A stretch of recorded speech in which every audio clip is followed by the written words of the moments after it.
ইয়া আইয়ুহার রাসূল বাল্লিগ মা উনসিলা ইলাইকা মির রাব্বিক। রাসূল আপনি তাবলীগ করেন। তাবলীগের তো আবার ধরন আছে। এখনকার মানুষ তাবলীগ মনে করে এই পিঠের মধ্যে ব্যাগ নিয়ে হাড়ি পাতিল নিয়ে মসজিদে মসজিদে থাকা, মনে করে এটাই তাবলীগ। ঠিক না? কথা কয় না, ঠিক না? ওরা তাবলীগ মানে কি শিখায়? ওরা মসজিদে থাকে আর খায়, মসজিদের ইলেকট্রিসিটি ব্যবহার করছে, মসজিদের ভিতরে খাচ্ছে। যাই হোক, যারা যারা মসজিদে খাক সেটা আমাদের সমস্যা না, কষ্ট লাগে। এরা মানুষকে আকীদা শিখায় না, এরা মানুষকে হাদিস শিখায় না, এরা মানুষকে কোরআন শিখায় না, এরা মানুষকে সুন্নাহ শিখায় না।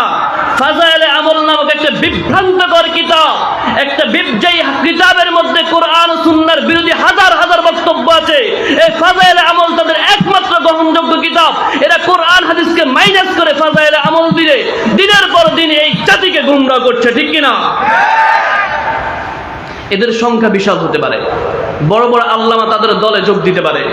বড় বড় আল্লামা তাদের দলে, বড় বড় টুপিওয়ালা পাঞ্জাবিরা পাঞ্জাবি পরে তাদের দলে, তাদের মাঠে বক্তব্য দিতে পারে।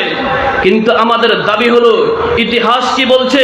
এই জাতিকে যুগে যুগে যারা বিভ্রান্ত করেছে, এই বাংলার জমিনে ভারত উপমহাদেশে যুগে যুগে যারা শিরক বেদাত চালু করেছে, এরা কেউ সাধারণ মানুষ নয়। ইতিহাস বলছে এই ভারত উপমহাদেশে যত শিরক বেদাত চালু হয়েছে সবগুলো ভণ্ড টুপিওয়ালাদের কারণেই সৃষ্টি হয়েছে। সুতরাং টুপিওয়ালা দেখলেই পাগল হয়ে যাবেন না, সাবধান থাকতে হবে। ভারতের বিগত দিনের প্রেসিডেন্ট মনমোহন সিং এর মাথায় পাগড়ি ছিল, তার মানে সে বড় আল্লামা হয়ে যায় নাই। রবীন্দ্রনাথ ঠাকুরের অনেক বড় দাড়ি ছিল, এর মানে সে বড় আল্লামা নয়। সুতরাং দাড়ি টুপি দেখলে পাগল হয়ে যাওয়া যাবে না। ব্যক্তি যে বলছে তার কথাগুলো কোরআন হাদিস কিনা, সে যে বলছে তার বাপ দাদার কিচ্ছা কাহিনী কিনা, এটা জানতে হবে। ঠিক কিনা? আল্লাহ তাআলা তৌফিক দান করেন। আল্লাহুম্মা আমিন। জোরে বলেন আমিন। ওই যে আপনাদের আওয়াজ কম হয়ে গেছে, রাগ করেছেন মনে হয় আপনারা আমার সাথে। আমাদের দেশে আমি যেহেতু হানাফি মাযহাব থেকে আসা, এই জন্য হানাফি মাযহাবের তলার খবর জানি। ঠিক না? তলার খবর জানি, এই জন্য কিছু বিষয় বলি।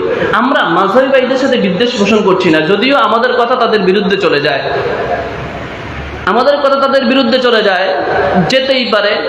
হাজার হাজার হুমকি আমার বিরুদ্ধে আছে, আমাকে যেখানেই পাবে সেখানেই মেরে ফেলবে। বহুত মাহফিল বন্ধ করে দিয়েছে, বহুত জায়গায় আমি মাহফিলে গিয়েছি, খুতবায় গিয়েছি, সেখানে আমাকে খুতবা দিতে দেওয়া হয় নাই, মাহফিল করতে দেওয়া হয় নাই।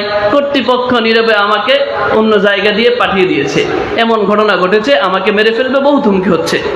কিন্তু আফসোস এবং দুঃখ ওই জাতির জন্য যারা হুমকি দিচ্ছে, মৃত্যুর ভয় দেখাচ্ছে। ওরা তো জানে না,